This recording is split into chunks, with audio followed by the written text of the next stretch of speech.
Mesdames et messieurs, bienvenue sur ce live, ce petit live où je vais vous présenter le serveur Minecraft que j'ai ouvert depuis quelques temps avec des amis. C'est moi qui l'héberge, donc c'est moi le chef. Il y a un modpack du coup qui est un modpack qui s'appelle Create Ultimate Selection 2 qui fait donc évidemment du Create, il y a du mécanisme, il y a aussi des modes de magie, bref c'est assez cool. On a commencé à pas mal explorer, on a vaincu le dragon évidemment, on a fait vraiment le truc de départ, maintenant chacun fait ses builds. Voici le spawn que j'ai fabriqué de mes mains, en mode créatif avant que tout le monde arrive. En partant d'ici, nous avons donc, si on regarde la map, plein de petits points. Le premier point d'intérêt qu'on va aller regarder, c'est cette petite pyramide que vous voyez juste là. Quoique, est-ce que je vous montrerai pas la tour plutôt et la pyramide après? Ouais, c'est peut-être logique de faire ça. Voilà la tour du mage. Alors, si on peut peut-être avoir un petit peu plus de visibilité sur la tour. Voilà à quoi elle ressemble. Magnifique petite tour de mage qui a un petit jardin qui récupère de la magie. Ici, nous avons beaucoup de choses en rapport avec Art Nouveau. À l'étage, il me semble que c'est, si je ne dis pas de bêtises, une bibliothèque. Oui, voilà, une bibliothèque avec plein de choses. Je fais comme si je venais pas souvent alors que je viens tout le temps lui piquer ses stables pour enchanter mes trucs. Très inspiré. Et nous avons donc ici une magnifique tour de mage. Cependant, il va faire nuit. Je vais juste aller dormir très brièvement et en profiter pour vous présenter mon chez-moi. Alors, c'est un peu le bordel, parce que c'est pour ça que je fais des îles volantes, parce que j'ai pas assez de place. Mais nous avons donc ici un petit trou de Hobbit, d'où le titre d'ailleurs ici Hobbitbourg, que vous voyez, avec du coup ce magnifique petit jardin, très sympathique et très champêtre, et à l'intérieur, ma foi, fort boisé, avec mon chien qui s'appelle Fenrir. I am the end, and I have come for you. Je vais dormir, Fenrir. C'est là qu'on voit la limite de place, c'est qu'il y a plein de trucs collés sur les murs qui ont rien à foutre là, genre ces trucs là, celui-là, bon, qu'est-ce que ça fout là, on sait pas. Nous allons voir maintenant la petite pyramide de notre cher Aradion, aussi connu sous le nom de Benji, qui a, comme vous pouvez le voir, défendu sa terre avec des bambous, parce qu'il y a des araignées géantes de glace qui viennent le faire chier assez régulièrement. Peut-être qu'on aura l'occasion d'en voir une. Ah, il y a un creeper qui a dû péter ici. Ah non, qu'est-ce que c'est que cette... Il a rajouté un panneau solaire apparemment. Activateur à neutrons solaires, d'accord, très bien. Moi je vous présente, hein, mais je ne comprends rien de ce qu'il fait. Voilà, c'est-à-dire que si vous regardez, tuyau mécanique ultime, infuseur chimique, chambre à dissolution chimique, je ne sais pas à quoi ça sert. Si je voulais venir ici, c'est aussi pour vous montrer que en dessous de chez ce cher Benji, nous avons bien sûr une mine. Regardez la magie, toc, fort efficace, ça permet de remplir rapidement l'inventaire. Alors vous pouvez me dire, je comprendrai pourquoi, mais pourquoi tu as besoin de toute cette pierre? Eh bien, parce que je suis un taré.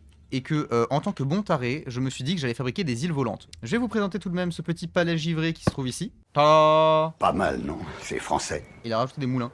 Donc nous avons ici une usine à fer infini, de ce que j'ai bien compris. Alors ça c'est mon frère qui a fabriqué ça, hein. C'est un autre taré, lui dans son genre. Il fait pas des usines nucléaires mais il fait des usines à fer infini. Voilà à quoi ça ressemble de l'extérieur.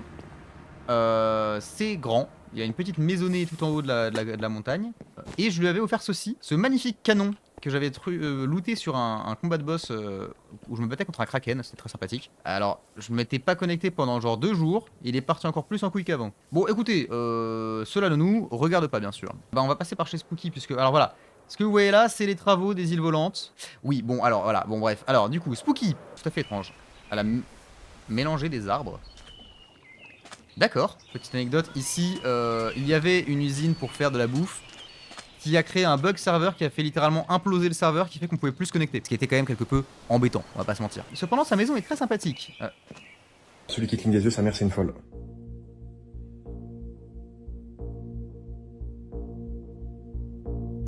Sa maison est très sympathique, je disais. Ah oui, c'est vrai qu'elle a capturé un gobelin, qui est devenu son gobelin.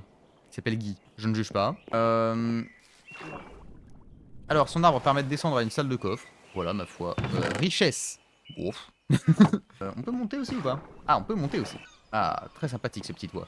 Donc ici, nous avons la maison de Lapis. Bref, donc lui, comme vous voyez, c'est des coffres. Puisque visiblement, chez lui, il n'y a que des coffres. Et bien, je l'ai aidé à fabriquer encore plus de coffres. Ici. Non. C'est pas encore fini, mais ça va être une immense salle de coffre, voilà. Maintenant, on a qui d'autre? Par ici. Ici, il y a donc la maison de Jean Caisson, hein, bien sûr. Voilà, il a fait un bel accueil pour la Waystone, donc voilà, je vais partir d'ici. Donc, ici, nous avons ensuite des petits lacs qui se chevauchent les uns les autres comme ça, qui sont magnifiques. Ensuite, nous avons, bien sûr, rien. Si, cette maison, j'abuse un peu. Il y a cette petite maison là avec un magnifique champ derrière, c'est super. Bon, par contre, l'intérieur, faudrait qu'on en parle 5 minutes. Il y a rien, enfin c'est vide, hein, tout est vide. Bon écoutez, tout le monde n'est pas fait pour construire les intérieurs, que voulez-vous. Écoutez, voilà, hein, je pense qu'on a fait le tour d'à peu près tout le monde. Je propose On se met enfin à aller dans le cœur du live, la raison pour laquelle je l'ai lancé, c'est-à-dire cette merde là. Putain, pourquoi je me suis lancé là-dedans? Alors, comme vous pouvez voir, j'ai déjà fait les petites îles autour. Il y a celle-ci bien sûr, celle-là. Tournez manège. Messire, vous prendrez quoi? Caterinette numéro 1, Caterinette numéro 2 ou Caterinette numéro 3?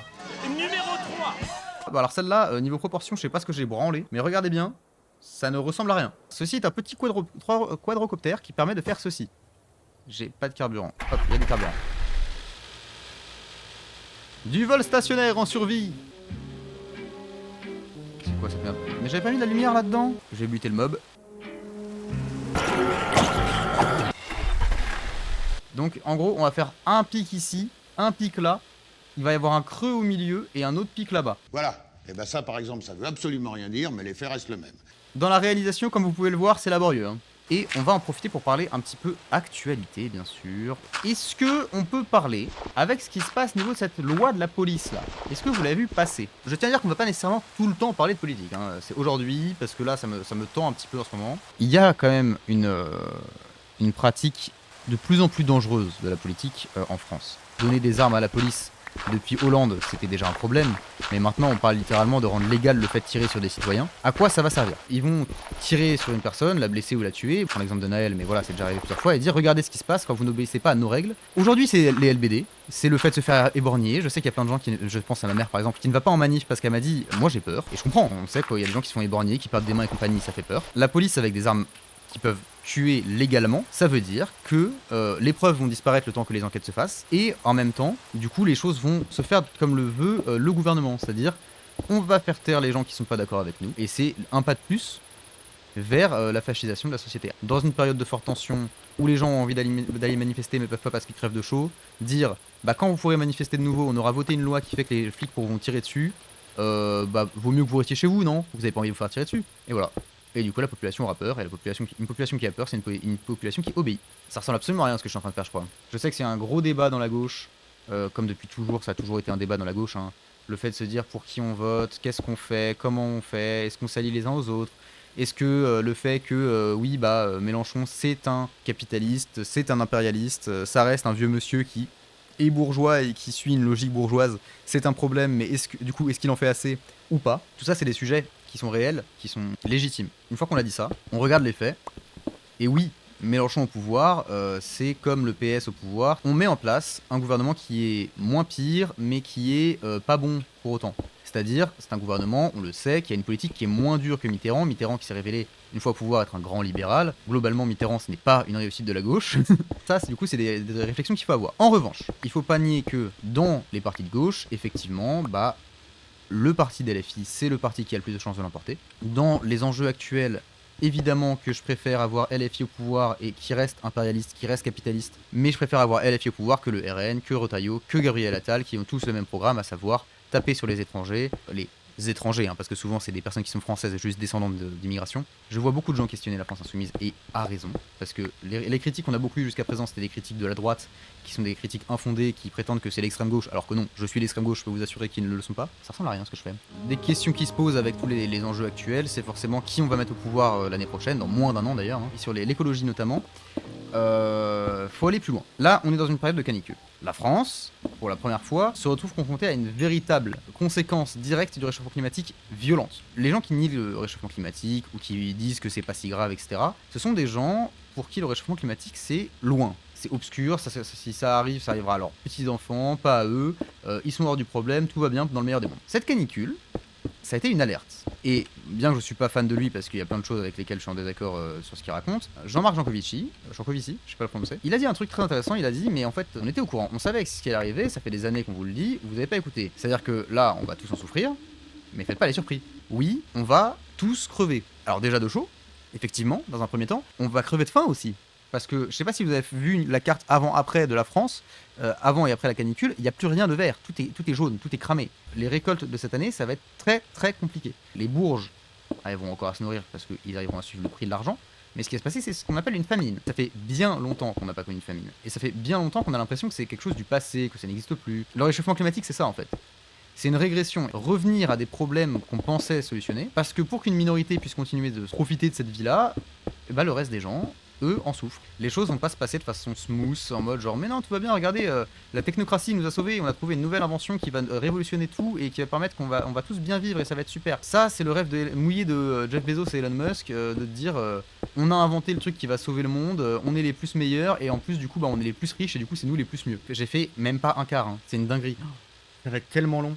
Parlant de jeux vidéo un petit peu, avec un pote hier, et moi ce qui me rend fou, en fait ce qui me fascine plutôt, c'est cette espèce de croyance que les gens ont, que ça va aller, on va tout mettre dans l'IA, ça va être super, on va pouvoir investir, les gens vont apprécier, on va faire plein de jeux AAA en 3 clics avec 3 prompts. Mais les gens oublient un truc, l'IA ça demande des ressources. Des ressources qui, une fois qu'elles sont épuisées, ne permettront plus de fabriquer des choses. En fait, en poussant ma réflexion, je me suis rendu compte que c'est le vrai avec toute la technologie. Que qu'on ait des hôpitaux publics, c'est génial, ça permet de sauver des vies, parfait. Par contre, qu'on ait des gens comme moi, hein, qui travaillent sur les ordinateurs, qui passent leur vie dépendants du numérique, ça a un danger, c'est que bientôt le numérique va très lourdement souffrir. Avec le manque de ressources, avec la fin du numérique global qui va arriver, on va devoir se dire, ok, il y a des centaines de métiers qui dépendent du numérique, le numérique ne peut plus exister.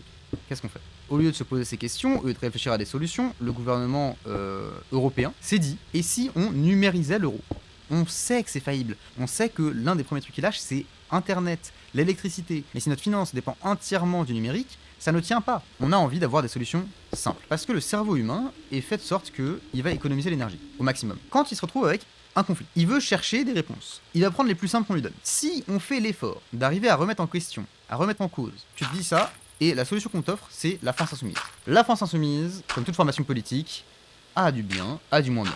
Il faut arriver à le voir dans son entièreté parce que sinon on ferme les yeux sur le problème et on décide de se dire que tout va bien. Sauf que si on se dit tout va bien, si la France insoumise arrive au pouvoir, on la combattra pas. C'est un peu ce qui s'était passé avec le Front Populaire en 36, c'est-à-dire c'est bon, les camarades socialistes sont au pouvoir, donc on n'a plus besoin de se battre. Sauf que si, précisément, être communiste, c'est pas juste s'appeler camarades les uns les autres et dire c'est bon, on est tous copains et ensemble on va lutter contre le grand capital. Parce que si c'était que ça serait que des mots et ce serait quand même très triste.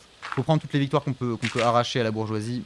Et dans le système actuel, la révolution gronde mais n'est pas encore là, donc en attendant de pouvoir mener une révolution, il faut préparer le terrain avec des mesures plus molles mais de sauvegarde. Je me perds un peu dans mes explications mais dans ce que je veux dire, hein, parce que je suis un peu...